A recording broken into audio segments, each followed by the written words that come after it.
गली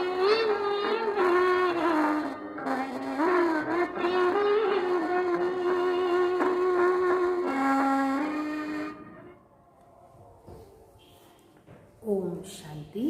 बाबा कहते, मीठे बच्चे, अब ये पुराना घर छोड़कर बाप के साथ चलना है।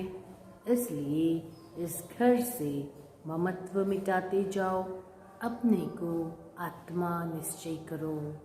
बाबा कहते, मीठे बच्चे, अब ये पुराना घर छोड़कर बाप के साथ चलना है। इसलिए इस घर से ममत्व मिटाते जाओ, अपने को आत्मा निश्चय करो। प्रश्न, देही अभिमानी बच्चों के मुख से कौन से शब्द नहीं निकलेंगे? मेरे मन को शांति कैसे मिले? ये शब्द देही अभिमानी बच्चों के मुख से ही कभी निकल नहीं सकते।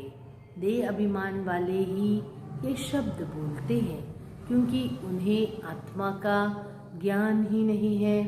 तुम जानते हो, आत्मा का स्वधर्म ही शांत है। मन के शांति की तो बात ही नहीं। आत्मा अपने स्वधर्म में टिक जाए तो मन शांत हो जाएगा। आत्मा सो परमात्मा कहने वाले इस बात को समझ नहीं सकते। गीत, मरना तेरी गली में। ओम शांति। बच्चे जानते हैं मरना किसको कहा जाता है। आत्मा शरीर से अलग हो जाती है, उनको मरना कहा जाता है। यहाँ बच्चे जानते हैं हम जीते जी शरीर से अलग है और अपने परमपिता परमात्मा के साथ उनके धाम जाने वाले हैं। जो आत्माएं जा नहीं सकती है, उनको योग से पवित्र बना रहे हैं। इसको कहा जाता है नॉलेज। रूह को नॉलेज मिलती है। ये बच्चे कहने वाला कौन है? परमपिता परमात्मा, जिसको सभी भगत याद करते हैं। आत्मा समझती है पतित पावन बाप मुक्ति, जीवन मुक्ति देने वाला है। उनको तो अपना शरीर है नहीं, ये लोन लिया है। हमको भी ये छोड़ना है और जिसका घर है उनको भी छोड़ना है। वैसे तुम बच्चों का भी यह पुराना घर है, इनमें खिड़कियाँ आदि सब है। तो बाप कहते हैं, बच्चे, ये पुराना घर सबको छोड़ देना है, मेरे साथ घर चलना है। इसलिए जीते जी इस घर से ममत्व मिटाते जाओ, अपने को आत्मा निश्चय करो और बाप को याद करो। ये तो बच्चे जानते हैं दो चीज़ें हैं, जीव और आत्मा। मनुष्य जब दुखी होते हैं तो जीव घात करते हैं, आत्मघात नहीं। आत्मा जानती है शरीर के कारण आत्मा को दुख होता है, इसलिए उनको छोड़ना चाहती है। तुम्हारी आत्मा जानती है कि हम अभी दुखधाम में हैं, ये शरीर भी पुराना घर है। बाबा ने समझाया है कि अकाल तख्त है जो छोड़कर फिर दूसरा लेना होता है। तख्त के बदले घर कहना ठीक है। घर में खिड़कियाँ आदि होती है, इसलिए शरीर को घर कहा जाता है। तख्त के ऊपर राजाई की जाती है। इस समय तो दुखधाम है। हाँ, ये ज़रूर है, आत्मा को घर अर्थात नए शरीर में बैठ फिर सिंहासन पर बैठ जाना है, राजाई करनी है। दुनिया में ऐसे तो कोई नहीं जिसको बाप से राजाई मिलती है। जब तक बाप ना आए तब तक बादशाही कैसे मिले? तुम जानते हो बाबा हमको शहंशाह बनाने आया हुआ है। जैसे राजाओं से महाराजाएं बड़े होते हैं ना, तो बाप कहते हैं तुमको राजाओं का राजा बनाया जाता है। तुम्हारी आत्मा जानती है ये पुराना घर छोड़ना है। आत्मा को पहले सतो प्रधान घर मिलता है। सतो प्रधान गुणवान आत्मा है, तो शरीर भी ऐसे ही सतो प्रधान मिलता है। आत्मा समझती है कैसे हम आत्मा को घर मिलता है। ऊंच पवित्र आत्माओं को शरीर भी ऐसे ही मिलेगा। पावन बनेंगे तो पावन घर मिलेगा ज़रूर। बाबा कहते जब पावन बनाने वाला आए तब तो हम पावन बनाएं। खुद कहते हैं बच्चे तुम याद करते थे, अब मैं आया हूँ, कलप कलप इस शरीर में आकर ये यज्ञ रचता हूँ। इनका नाम ब्रह्मा रखना पड़ता है, इनको एडॉप्ट किया जाता है। गृहस्थ व्यवहार में रहते तुमने बुद्धि से सब कुछ पुरानी चीज़ों का संन्यास कर अपने को आत्मा निश्चय किया है। अभी जीते जी सब संबंध तोड़ने हैं। अब बाप कहते हैं तुम्हें इस पुरानी दुनिया में रहना ही नहीं है।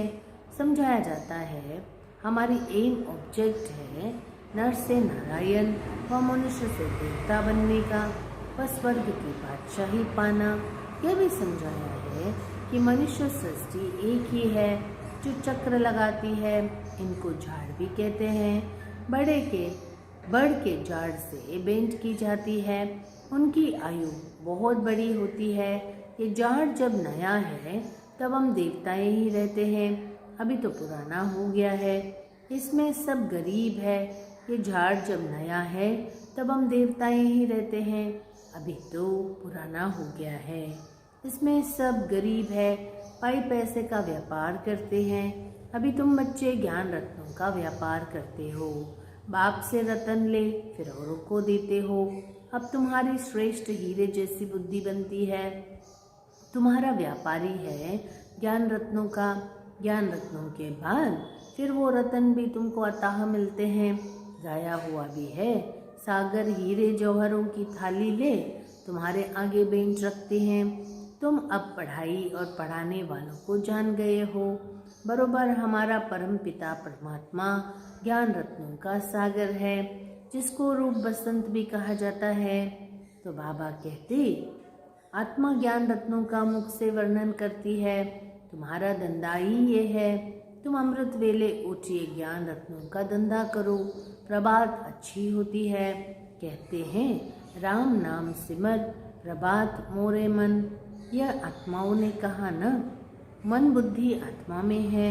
मनुष्य देह अभिमान में रहते हैं तो कहते हैं मन मेरा शांत नहीं होता, जैसे कि शरीर में मन है, परंतु आत्मा कहती है मेरे मन को बुद्धि को ज्ञान नहीं है, मुझे शांति चाहिए। वो अपने को आत्मा समझते नहीं है। शांत व अशांत आत्मा होती है। आत्मा कहती है मैं शांत आत्मा हूँ, मैं शांत आत्मा हूँ। देह अभिमान वाला कहेगा हमारे मन को शांति कैसे मिले, मन क्या है वो भी समझते नहीं है। आत्मा को शांति मिलती है व आत्मा के मन को। पहले तो आत्मा को जानना पड़े। आत्मा का स्वधर्म शांत है। ये शरीर तुम्हारे ऑर्गन्स है, इनसे चाहे काम लो चाहे स्वधर्म में टिको। सन्यासी भी इस बात को नहीं जानते। वह तो कह देते हैं आत्मा सो परमात्मा, परमात्मा सो आत्मा, परंतु ताकत कैसे मिले जो शांत में रह सके। जब बाप को याद करे तब ही ताकत मिले।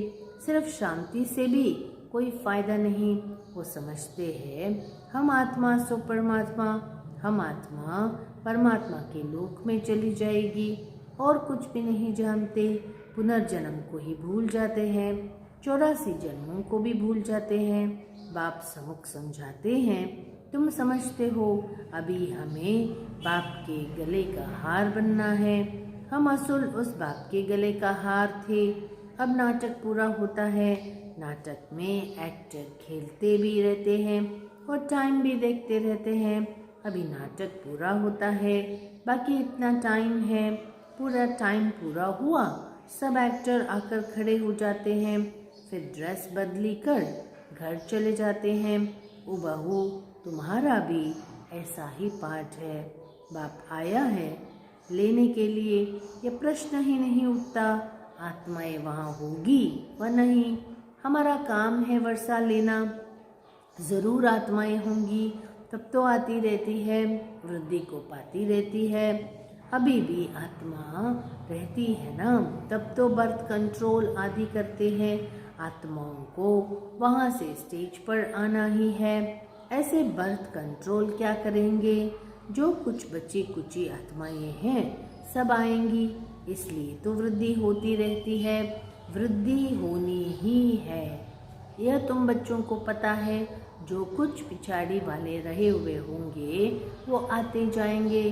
जैसे मच्छर देखो, रात को आए और सुबह को देखो तो सब मरे हुए होंगे, परंतु उनका कोई हिसाब किताब थोड़ी है। ये जो बड़े बड़े साइंसदान हैं वो कितना माथा मारते रहते हैं, खोज करते रहते हैं। जैसे ज्ञान की ऊंचाई है, माया भी कम नहीं है। देखो आसुरी मत पर क्या क्या बना रहे हैं, श्रीमत क्या कहती है और साइंस वाले क्या करते रहते हैं। सुख भी है तो इन चीज़ों से विनाश भी होना है। साइंस और साइलेंस, तुम सदैव बाप को याद करते रहते हो उस साइलेंस में। उनको फिर साइंस का कितना घमंड है, कितने एरोप्लेन बारूद आदि है। साइंस पर साइलेंस की विजय होती है। कई कहते हैं मन जीते जगत जीत, परंतु माया जीते जगत जीत कह सकते हैं। आत्मा अशरीरी हो बाप के पास चली जाएगी। कहते हैं मन में संकल्प विकल्प न आए, बाप कहते हैं ये तो जरूर आएंगे। माँ में कम याद करो। हम आत्मा अपने साइलेंस होम मुक्तिधाम में जाती है, पियर घर जाती है।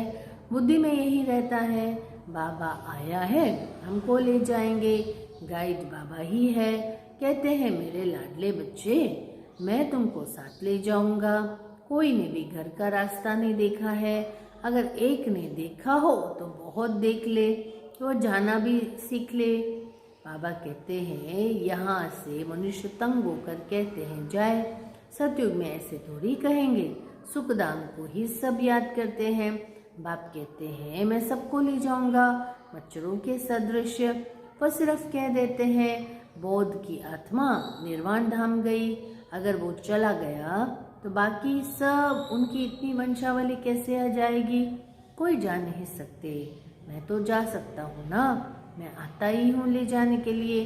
सतयुग में तो कितने थोड़े होते हैं, इस समय तो आत्माएं कितनी अताह है, मच्छरों सदृश है ना। सबको ले जाना एक बाप का ही काम है। बाप कहते हैं मेरे गले का हार बनने से फिर विष्णु के गले का हार बनेंगे।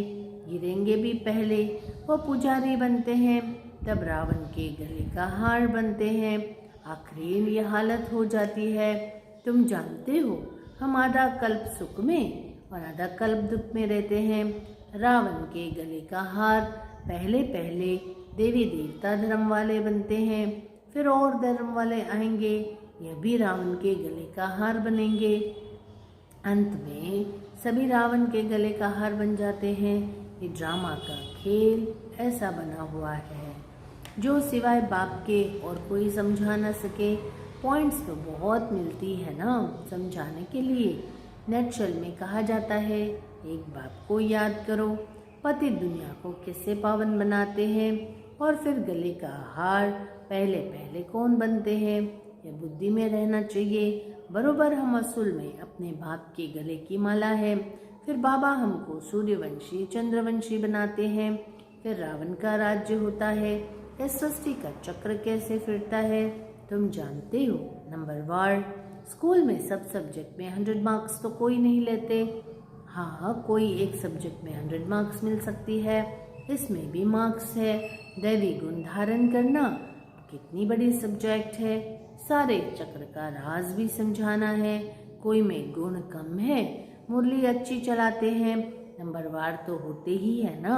जो पास होते हैं वो गले का हार बनते हैं। बाप तो परफेक्ट है, उन जैसा परफेक्ट कोई हो नहीं सकता। वो तो जन्म मरण में आते नहीं है। तुम्हारी बुद्धि में कितनी नई नई पॉइंट्स है जो और कोई की बुद्धि में बैठ नहीं सकती। यह है गॉड फादरली यूनिवर्सिटी।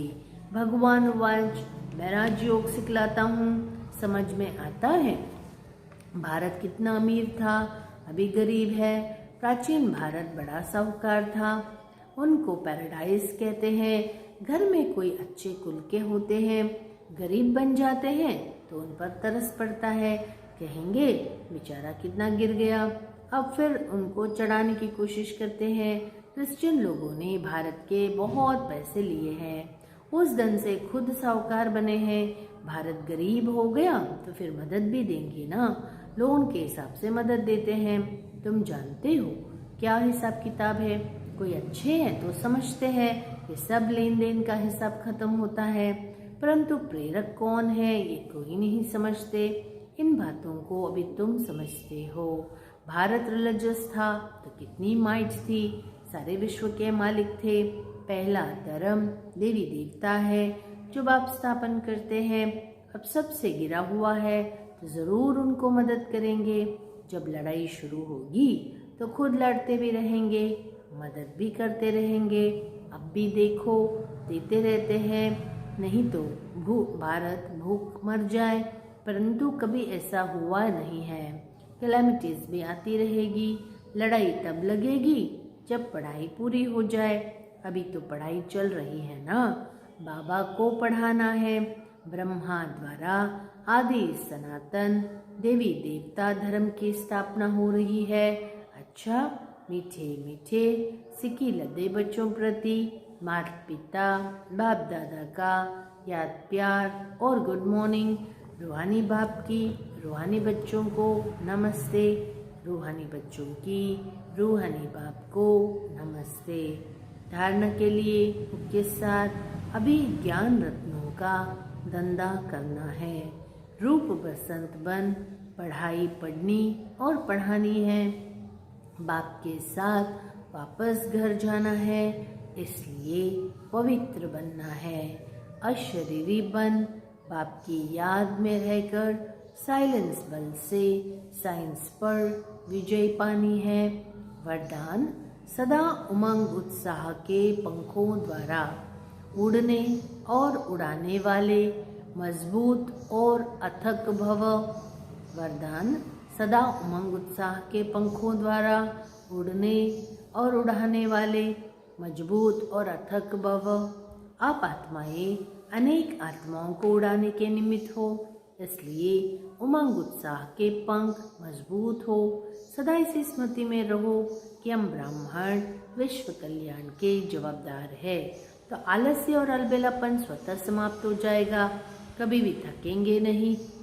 जिसमें उमंग उत्साह होता है वो अथक होते हैं। वो अपने चेहरे और चलन से सदा औरों का भी उमंग उत्साह बढ़ाते हैं। स्लोगन, बाप के संग का रंग लगा हुआ हो तो सब बुराइयां सहज ही परिवर्तन हो जाएगी। बाबा कहते, बाप के संग का रंग लगा हुआ हो तो सब बुराइयां सहज ही परिवर्तन हो जाएगी। ओम शांति। अभी हम 2 मिनट बाबा की याद में बैठकर क्लास को संपन्न करेंगे। ओम शांति।